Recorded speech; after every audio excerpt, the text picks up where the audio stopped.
to either the court, and the government shall place the list before the court, because the government has already given it to the court-constituted SIT.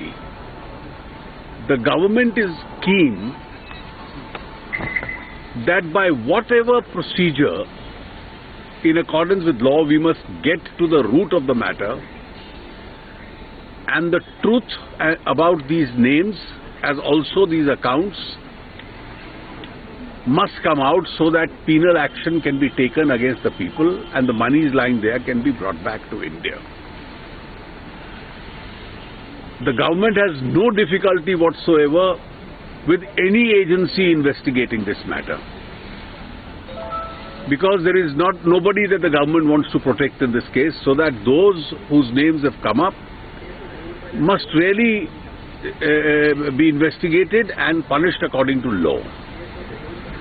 The government is also keen that the procedure followed must be such that the reciprocating countries continue to cooperate with us.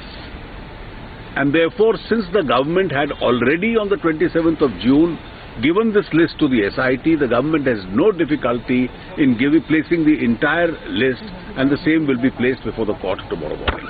So one question.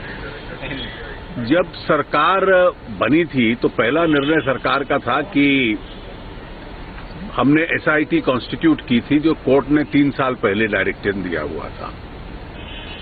27 जून को इस वर्ष पूरी सूची जो सरकार के पास नामों की थी, हमने SIT को दे दी थी।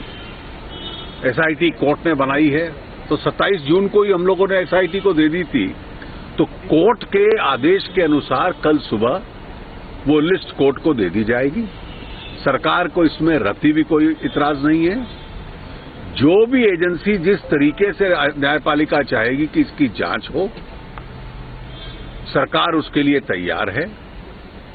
सरकार इसके लिए इसलिए तैयार है कि जितने भी नाम आए हैं उन सब की सच्चाई की गहराई तक पहुंचा जा सके, ताकि उनके खिलाफ कार्रवाई हो जाए। सरकार का ये स्पष्ट रवैया है। DTA की शर्तों का उल्लंघन नहीं होगा। दूसरा, सरकार का ये भी सुझाव हमेशा रहेगा कि ये इस तरीके से हो कि जो रेसिप्रोकेटिंग स्टेट है, जिससे सहायता चाहिए हम लोगों को, वो सहायता हम लोगों को मिलती रहे। So that means they will not be put out in public. It's only for the court's benefit.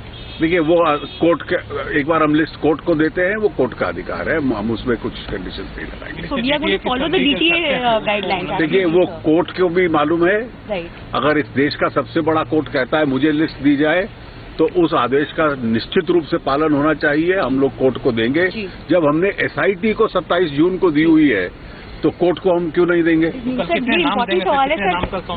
Thank you. जितने नाम सरकार के पास हैं, 100% वो सारे नाम अदालत के सामने। Why the question in DTA is important, sir? Because